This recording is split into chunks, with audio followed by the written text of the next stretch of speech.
घोटकी जी क़ौमी असैम्बली जे तक इन 199 सूबाई तक PS21 पीपल्स पार्टी उम्मीदवारनि सरदार अली गौहर खान महर ऐं सरदार अली नवाज़ उर्फ राजा खान महर जे वरकला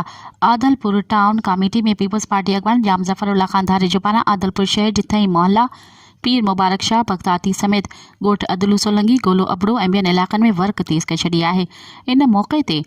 कॉर्नर गजाणी खे ख़िताब कंदे जाम ज़फ़रुल्ला खान धारी जो चवणु हो त 8 फ़रवरी ते पीपल्स पार्टी जे नामज़द उम्मीदवार सरदार अली गौहर खान महर ऐं सरदार अली नवाज़ उर्फ राजा खान महर खे वोट ॾेई खेनि कामयाब कयो। हुन चयो त पाकिस्तान पीपल्स पार्टी ग़रीबनि जी पार्टी आहे, ग़रीबनि खे ताक़त जो सरचश्मो सम्झे थी ऐं जॾहिं बि पीपल्स पार्टी हुकूमत में ईंदी आहे त अवाम लाइ कमु कंदी आहे, छो त पीपल्स पार्टी अवाम जी पार्टी आहे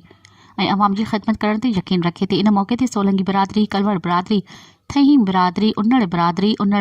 अबड़ा बिरादरी पारां खेनि यकीन ॾियारियो वियो त वोट तीर जे निशान ते हणी पाकिस्तान पीपल्स पार्टी जे उम्मीदवारनि खे कामयाब करायो वेंदो। जाम ज़फ़रुल्ला खान धारी जो सां गॾु चेयरमैन